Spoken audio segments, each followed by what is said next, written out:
ಎಲ್ಲರಿಗೂ ನಮಸ್ಕಾರ. ರುಚಿ ಮನೆಗೆ ಸ್ವಾಗತ. ಇದು ಥರ್ಸ್ಡೇ ಮತ್ತು ಫ್ರೈಡೇ ಕಂಟಿನ್ಯೂಷನ್ ವ್ಲಾಗ್. ಯಾರೆಲ್ಲ ಈ ನನ್ನ ಯೂಟ್ಯೂಬ್ ಚಾನಲ್ನ ಸಬ್ಸ್ಕ್ರೈಬ್ ಮಾಡ್ಕೊಳ್ದೆ ನೋಡ್ತಾ ಇದ್ದೀರೋ ಪ್ಲೀಸ್ ಸಬ್ಸ್ಕ್ರೈಬ್ ಮಾಡ್ಕೊಳ್ಳಿ. ಹಾಗೆ ಒಂದು ಲೈಕ್ ಮಾಡಿ, ಶೇರ್ ಮಾಡಿ, ಕಮೆಂಟ್ ಮಾಡೋದನ್ನ ಮರಿಬೇಡಿ. ನಾನು ಇವತ್ತಿನ ತಿಂಡಿಗೆ ಬಿಸಿಬೇಳೆಭಾತ್ ಮಾಡ್ತಾ ಇದ್ದೇನೆ. ಫಸ್ಟು ಒಂದು ಪಾತ್ರೆಯಲ್ಲಿ ನಾನು ಬೇರೆ ಬೇಯಿಸ್ಕೊಂಡಿದ್ದೆ. ತೊಗರಿಬೇಳೆನ ಸಪ್ರೇಟಾಗಿ ಬೇಯಿಸ್ಕೊಂಡಿದ್ದೆ, ಮತ್ತು ತರಕಾರಿ ಮತ್ತು ಅಕ್ಕಿ ಅದೆಲ್ಲ ಬೇರೆ ಬೇಯಿಸ್ಕೊಂಡಿದ್ದೆ. ಇದೇ ನಾನು ಫುಲ್ಲು ಡೀಟೇಲ್ ವೀಡಿಯೋ ಏನು ತೊಗೊಳಕ್ಕೆ ಹೋಗಿಲ್ಲ. ಮತ್ತು ಒಂದು ಪಾತ್ರೆಯಲ್ಲಿ ಇವಾಗ ಒಗ್ಗರಣೆ ಮಾಡ್ಕೊಳ್ತಾ ಇದ್ದೀನಿ. ಈರುಳ್ಳಿ, ಗೋಡಂಬಿ, ಟೊಮೊಟೊ, ಕ್ಯಾಪ್ಸಿಕಮ್ಮು ಎಲ್ಲ ಒಗ್ಗರಣೆ ಮಾಡಿಕೊಂಡು, ಒಗ್ಗರಣೆ ಆದ ನಂತರ ಸ್ವಲ್ಪ ಹುಣಸೆ ರಸ ಸೇರಿಸಿ, ನಂತರ ಸ್ವಲ್ಪ ಬಿಸಿಬೇಳೆಭಾತ್ ಪೌಡ್ರು ನಮ್ಗೆ ಎಷ್ಟು ಬೇಕೋ ಅಷ್ಟು, ಒಂದು 2 ಸ್ಪೂನು ಇಲ್ಲ 3 ಸ್ಪೂನು ಬಿಸಿಬೇಳೆಭಾತ್ ಪೌಡ್ರ್ ಹಾಕಿ ಅದು ಚೆನ್ನಾಗಿ ಕುದಿ ಬಂದ ನಂತರ ಇವಾಗ ನಾನು ಬೀನ್ಸು, ಕ್ಯಾರೆಟು ಮತ್ತು ಗೆಡ್ಡೆಕೋಸು, ಹಸಿ ಬಟಾಣಿ, ಅಕ್ಕಿ ಇದಿಷ್ಟು ಸಪ್ರೇಟಾಗಿ ಬೇಯಿಸ್ಕೊಂಡಿದ್ದೇನೆ.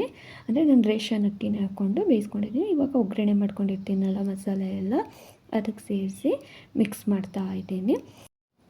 ಈ ಅಕ್ಕಿಯಲ್ಲಿ ತರಕಾರಿ ಎಲ್ಲ ಬೇಯಿಸ್ಕೊಂಡಿರ್ತೀನಲ್ಲ ಅದು ಮತ್ತು ಮಸಾಲೆ ಎಲ್ಲ ನೀಟಾಗಿ ಮಿಕ್ಸ್ ಆಗಬೇಕು. ಸ್ವಲ್ಪನೂ ಇವಾಗ ಅದು ಸಪ್ರೇಟ್ ಆಗಬಾರ್ದು. ಉಪ್ಪು ಖಾರ ಎಲ್ಲ ಕರೆಕ್ಟಾಗಿ ಹಿಡ್ಕೋಬೇಕು.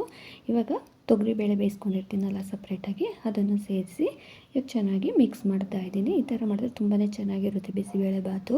ಅಂದರೆ ಬೇಗನೆ ಗಟ್ಟಿಯಾಗಿಬಿಡುತ್ತಲ್ಲ ಬಿಸಿಬೇಳೆಭಾತು. ಬಿಸಿ ಇದ್ದಾಗೇ ತೆಳು ಇದ್ದಾಗೇ ತಿಂದರೆ ತುಂಬಾ ಚೆನ್ನಾಗಿರುತ್ತೆ. ಅಂದರೆ ನಾನು ಖಾರ ಬೂಂದಿ ಪ್ರತಿ ಸತಿ ಖಾರ ಬೂಂದಿನ ಬಿಸಿಬೇಳೆಭಾತ್ ಮಾಡುವಾಗ ಮನೆಯಲ್ಲೇ ಮಾಡ್ಕೊಳ್ತಾ ಇದ್ದೆ. ಆದರೆ ಈ ಸರಿ ಹೊರ್ಗಡೆಯಿಂದ ತರಿಸಿದ್ವಿ. ಅಂದರೆ ಮಾಮೂಲಿಯಾಗಿ ಅಣ್ಣ ತೊಗೊಬಂದಿದ್ರು ಖಾರ ಬೂಂದಿ ಹೊರಗಡೆಯಿಂದ. ನಾನು ಖಾರ ಬೂಂದಿ ಇತ್ತಲ್ಲ ಅಂತ ಹೇಳಿ ಬಿಸಿಬೇಳೆಭಾತ್ ಮಾಡೋಣ ಅಂತ ಬಿಸಿಬೇಳೆಭಾತ್ ಮಾಡಿದ್ದು. ಇವಾಗ ಕೊನೆಯಲ್ಲಿ ಎಲ್ಲ ಮಿಕ್ಸ್ ಮಾಡಿದ್ದೆಲ್ಲ ಆದಮೇಲೆ ಕೊನೆಯಲ್ಲಿ ಸ್ವಲ್ಪ ತುಪ್ಪ, 2ರಿಂದ 3 ಸ್ಪೂನು ತುಪ್ಪ ಹಾಕಿದ್ರೆ ಟೇಸ್ಟ್ ತುಂಬಾ ಚೆನ್ನಾಗಿರುತ್ತೆ ಬಿಸಿಬೇಳೆಭಾತ್ಗೆ. ಇನ್ನೇನು ಇಳಿಸ್ಕೊಳ್ತೀವಿ ಅನ್ಬೇಕಾದ್ರೆ ತುಪ್ಪ ಹಾಕ್ಕೋಬೇಕು. ಸ್ವಲ್ಪ ಕೊತ್ತಂಬರಿ ಸೊಪ್ಪು ಹಾಕಿ ಮಿಕ್ಸ್ ಮಾಡಿದ್ರೆ ಬಿಸಿಬೇಳೆಭಾತು ರೆಡಿ ಆಯಿತು. ಮನೆಯೆಲ್ಲ ಕ್ಲೀನ್ ಮಾಡಿ, ಇವತ್ತು ಶುಕ್ರವಾರ ಅಲ್ವಾ, ನಿನ್ನೆ ದೇವಸ್ಥಾನಕ್ಕೆ ಹೋಗಿದ್ದಲ್ಲ ಬನಶಂಕರಮ್ಮನ ದೇವಸ್ಥಾನಕ್ಕೆ. ಹಾಗೆ ಸ್ವಲ್ಪ ಮಳ್ಳೆ ಹೂವು ತೊಗೊಬಂದಿದ್ವಿ. ಹಾಗೆ ಎಲ್ಲ ಕಟ್ಟಿ ದೇವ್ರಿಗೆ ಹಾಕಿ ಪೂಜೆ ಎಲ್ಲ ಮಾಡಿದ್ದೆಲ್ಲ ಆಯಿತು. ಬೆಡ್ಶೀಟು ಮತ್ತು ಬೆಡ್ ಕವರೆಲ್ಲ ಚೇಂಜ್ ಮಾಡಿದ್ವಲ್ಲ ಅದನ್ನೆಲ್ಲ ಹಾಕಿ ಮಿಷಿನ್ಗೆ ಹಾಕಿ ಅದನ್ನು ಎಲ್ಲ ಹಾರಾಕಿದ್ದೆಲ್ಲ ಆಯಿತು. ಸ್ವಲ್ಪ ಬೇಗನೆ ಕೆಲಸ ಮುಗಿಸೋಣ ಇವತ್ತು ಅಂತ. ಅಂದರೆ ದೇವ್ರ ಮನೆಯೆಲ್ಲ ನಿನ್ನೆನೇ ಕ್ಲೀನಾಗಿ ಮಾಡಿದ್ವಲ್ಲ, ಇವತ್ತು ಸ್ವಲ್ಪ ಕೆಲಸ ಕಮ್ಮಿನೇ ಇತ್ತು. ಭಾನುನು ಕಾಲೇಜಿಗೆ ಸ್ವಲ್ಪ ಲೇಟಾಗಿ ಹೋಗಿದ್ದು. ಹಾಗೆ ನಾನು ಭಾನುಗೆ ಒಂದು ಸೀರೆಯಲ್ಲಿ ಲಂಗ ಹೊಲಿಯೋಣ ಅಂತ ಹೇಳಿ, ಅಂದರೆ ಕ್ರಾಪ್ ಟಾಪ್ ಥರ ಹೊಲಿಯೋಣ ಅಂತ ಫಸ್ಟೇ ಎಲ್ಲ ಕಟ್ ಮಾಡಿಟ್ಟಿದ್ದೆ. ಅದನ್ನು ಸ್ವಲ್ಪ ಸ್ಟಿಚ್ ಮಾಡ್ಕೊಬಂದ್ಬಿಡೋಣ ಬೇಗನೆ ಅಂತ ಹೇಳಿ, ಇವತ್ತು ಕೆಲಸ ಬೇಗ ಮುಗ್ದಿತ್ತಲ್ಲ ಅಂತ ಹೋಗಿ ಹಾಗೆ ಸ್ಟಿಚ್ ಮಾಡಿಕೊಂಡು ಬಂದೆ.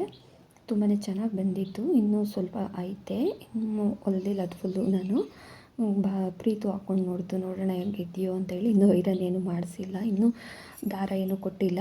ಹಾಕ್ಕೊಂಡು ನೋಡ್ತೀನಿ ಅಂತ ಹೇಳ್ತು. ನಿನ್ನೆ ಸಹ ನಾನು ಬನಶಂಕರಮ್ಮನ ದೇವಸ್ಥಾನಕ್ಕೆ ಹೋಗಿದ್ನಲ್ಲ, ಹಾಗೆ ಇಂದಿರಾ ಗಾಂಧಿ ಸರ್ಕಲ್ಗೆ ಹೋಗಿದ್ವಿ. ಇಂದಿರಾ ಗಾಂಧಿ ಸರ್ಕಲಲ್ಲಿ ನಾವು ಬ್ಲೌಸ್ ಸ್ಟಿಚ್ ಮಾಡಿಸೋದಲ್ಲೇ ಇಂದಿರಾ ಗಾಂಧಿ ಸರ್ಕಲಲ್ಲಿ ಅಲ್ಲಿ ಬ್ಲೌಸ್ ಸ್ಟಿಚ್ ಕೊಟ್ಬಿಟ್ಟು ಹಾಗೆ ಬರ್ಬೇಕಾದ್ರೆ 2 ಜೊತೆ ಡ್ರೆಸ್ ತೊಗೊಬರೋಣ ಅಂತ ಈ ವೈಭವ್ ಟೆಕ್ಸ್ಟೈಲ್ಸ್ ಅಂತ ಇದೆಯಲ್ಲ ಇಂದಿರಾ ಗಾಂಧಿ ಸರ್ಕಲಲ್ಲಿ ರೋಡ್ಗೆ ಇದೆ, ಆ ಅಂಗಡಿಗೆ ಹೋದ್ವಿ. ತುಂಬಾ ಚೆನ್ನಾಗಿದೆ ಎಲ್ಲ ಮೆಟೀರಿಯಲು ಅಷ್ಟೇ, ಮತ್ತು ಡ್ರೆಸ್ಸು ಅಷ್ಟೇ ತುಂಬ ಚೆನ್ನಾಗಿತ್ತು. ಸ್ಯಾರಿ ಎಲ್ಲ ಚೆನ್ನಾಗಿದೆ. ನಾವು ಫಸ್ಟ್ ಟೈಮ್ ಈ ಅಂಗಡಿಗೆ ಹೋಗಿದ್ದು. ಅವ್ರಂಗೂ ನಾವು ನೋಡ್ತಾ ಇರಬೇಕಾದ್ರೆ ಎಲ್ಲ ಕೇಳಿದೆ ನಾನು, ಎಲ್ಲ ಥರ ಡ್ರೆಸ್ಗಳೂ ಇದೆಯಾ ಅಂತ. ಎಲ್ಲ ಇದೆ ಅಂತ ಹೇಳಿದ್ರು. ಆಮೇಲೆ ನಾನು ಅದೇ ಟೈಮಲ್ಲಿ ಯೂಟ್ಯೂಬ್ ನೋಡ್ತಾ ಇದ್ದೆ. ಅವ್ರು ನಿಮ್ಮದು ಯೂಟ್ಯೂಬ್ ಇದೆಯಾ ಅಂತಂದರು. ಹೌದು ಇದೆ ಅಂತಂದೆ. ಮತ್ತು ನಮ್ಮ ಅಂಗಡಿದು ಮತ್ತು ಯೂಟ್ಯೂಬ್ಗೆ ಹಾಕ್ತೀರಾ ಅಂತ ಕೇಳಿದ್ರು. ಹಾಕ್ತೀನಿ ಅಂತ ಹೇಳಿದೆ. ಇದು ಯಾವುದೇ ಪ್ರಮೋಷನ್ ವಿಡಿಯೋ ಅಲ್ಲ, ನಾನು ಆಕಸ್ಮಿಕವಾಗಿ ಬ್ಲೌಸ್ ಸ್ಟಿಚ್ ಕೊಡೋಕ್ಕೆ ಹೋಗಿದ್ದಾಗ ಹಾಗೆ ಹೋಗಿದ್ದಷ್ಟೇ. ಅಲ್ಲೂ ನಾವು ಇನ್ನೇನು ಒಂದು 20 ವರ್ಷದಿಂದ ಬ್ಲೌಸ್ ಸ್ಟಿಚ್ ಮಾಡಿಸ್ತೇವೆ ಇಂದಿರಾ ಗಾಂಧಿ ಸರ್ಕಲಲ್ಲಿ. ಚಿತ್ರ ಟೈಲರ್ ಅಂತ, ಅವ್ರು ತುಂಬಾ ಚೆನ್ನಾಗಿ ಹೊಲಿತಾರೆ. ತುಂಬ ವರ್ಷಗಳಿಂದ ಇದ್ದಾರೆ ಅದೇ ಅಲ್ಲೇನೇನೆ. ಅಲ್ಲೂ ತುಂಬ ಚೆನ್ನಾಗಿ ಸ್ಟಿಚ್ ಮಾಡ್ತಾರೆ. ಅಲ್ಲಿಂದ ನಾವು ಈ ಅಂಗಡಿಗೆ ಬಂದಿದ್ದು. ಇಲ್ಲಿ ಬಂದು ತೊಗೊಳ್ಳೋಣ ಫಸ್ಟು ಸೀರೆ ತೊಗೊಳ್ಳೋಣ ಅಂತ ಅಂದ್ಬಿಟ್ಟು ಬಂದ್ವಿ. ಇಲ್ಲ 1-2 ಜೊತೆ ಡ್ರೆಸ್ಸು ನೋಡೋಣ ಅಂತ ನೋಡಿದ್ದು. ಸೀರೆಗಳು ಕಲೆಕ್ಷನ್ ತುಂಬಾ ಚೆನ್ನಾಗಿತ್ತು. ಎಲ್ಲ ಸೀರೆಗಳು ಅಷ್ಟೇ, ಅಂಗಡಿ ಚಿಕ್ಕದಾದ್ರೂ ಬಟ್ಟೆ ಅಂತೂ ಸೂಪರಾಗಿತ್ತು. ಕ್ವಾಲಿಟಿನೂ ಅಷ್ಟೇ, ಆ ಥರ ಬಟ್ಟೆಗಳು ಇಟ್ಟೇ ಇಲ್ಲ ಇಲ್ಲಿ. ಕ್ವಾಲಿಟಿ ಎಲ್ಲ ಸೂಪರಾಗಿದೆ. ತುಂಬಾ ಇಷ್ಟ ಆಯಿತು. ನಾವು ಒಂದು ಜೊತೆ ಡ್ರೆಸ್ಸು, ಒಂದು ಸೀರೆ ಅಂತ ಹೋಗಿದ್ದು.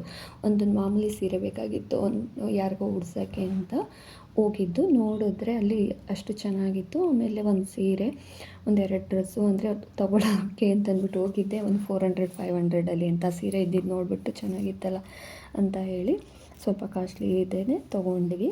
ತುಂಬಾ ಚೆನ್ನಾಗಿತ್ತು ಸೀರೆಗಳಂತೂ, ಒಂದಕ್ಕಿಂತ ಒಂದು ಚೆನ್ನಾಗಿತ್ತು. ಕಲೆಕ್ಷನ್ ಸ್ವಲ್ಪ ಕಮ್ಮಿನೇ ಇದ್ರೂ ಇರೋ ಕಲೆಕ್ಷನಲ್ಲಿ ಸೂಪರಾಗಿದೆ ಸೀರೆಗಳು ಮಾತ್ರ. ಎಲ್ಲ ಸೀರೆಗಳು ಅಷ್ಟೇ, ಒಂದಕ್ಕಿಂತ ಒಂದು ಚೆನ್ನಾಗಿದೆ. ನೀವು ಯಾವುದೇ ಸೀರೆ ತೊಗೊಂಡ್ರು, ಯಾವುದೇ ಡ್ರೆಸ್ ಪೀಸ್ ತೊಗೊಂಡ್ರು ಎಲ್ಲದ್ರ ಮೇಲೆ 10% ಡಿಸ್ಕೌಂಟ್ ಇದೆ. ಇವೆಲ್ಲ 400 500 ಅಷ್ಟೇ. ಡಿಸ್ಕೌಂಟ್ ಹೋಗಿ 400 ಆಗುತ್ತೆ. 500 ಅಂತ ಇದು 400 ಆಗುತ್ತೆ. ಇದೆಲ್ಲ ಸೆಟ್ಟು, ಕುರ್ತಿ ಸೆಟ್ಟು. ಇದೆಲ್ಲ 820 850 ಥರ ಇದೆ. ಅಂದರೆ 720ಗೆ ಕೊಡ್ತಾರೆ. ಇದು ಜೀನ್ಸ್ಗೆ ಹಾಕೊಳ್ಳೋ ಕುರ್ತಿಗಳು ಅಷ್ಟೇ. ಯಾವ ತೊಗೊಂಡ್ರೂ 10% ಡಿಸ್ಕೌಂಟ್ ಇದೆ. ತುಂಬಾ ಚೆನ್ನಾಗಿದೆ, ಕ್ವಾಲಿಟಿನೂ ಅಷ್ಟೇ. ಜೀನ್ಸು, ಲೆಗಿನ್ಸು ಎಲ್ಲನೂ ಸಿಗುತ್ತೆ. ಅಂದರೆ ತುಂಬಾ ಕ್ವಾಲಿಟಿನೂ ತುಂಬಾ ಚೆನ್ನಾಗಿದೆ. ಯಾವ ಬಟ್ಟೆ ತೊಗೊಂಡ್ರೂ 10% ಡಿಸ್ಕೌಂಟ್ ಇದೆ. ಓನ್ಲಿ ಲೇಡೀಸ್ಗಷ್ಟೇನೆ. ಪಾರ್ಟಿ ವೇರ್ ಡ್ರೆಸ್ಗಳು ಸಿಗುತ್ತೆ, ತುಂಬ ಚೆನ್ನಾಗಿದ್ದಾವೆ. ಸ್ಯಾರಿನೂ ಅಷ್ಟೇ, ಡ್ರೆಸ್ಗಳು ಅಷ್ಟೇ, ಜೀನ್ಸ್ಗೆ ಕುರ್ತಿಗಳು ಎಲ್ಲನೂ ಇದೆ ಇಲ್ಲಿ. ನೀವು ಒಮ್ಮೆ ವಿಸಿಟ್ ಮಾಡಿ. ನಾನು ಡಿಸ್ಕ್ರಿಪ್ಷನಲ್ಲಿ ಅಡ್ರೆಸ್ ಹಾಕಿರ್ತೀನಿ. 2000 ರೇಟ್ ಇದೆ. THF ಬ್ರ್ಯಾಂಡ್ ಬರುತ್ತೆ. THF brand 1800 rupees. Blouse full heavy ಬರುತ್ತೆ, ಸೆಪ್ರೇಟ್ ವರ್ಕ್ ಇದೆ. ಫುಲ್ ನೆಕ್ ವರ್ಕ್ಸ್ ಬೇರೆ ಎಲ್ಲ ಬರುತ್ತೆ. ಡಿಫ್ರೆಂಟ್ ಕಲರ್ಸ್ ಬೇಕಂದರೆ ಕಲರ್ಸ್ ಬರ್ತದೆ.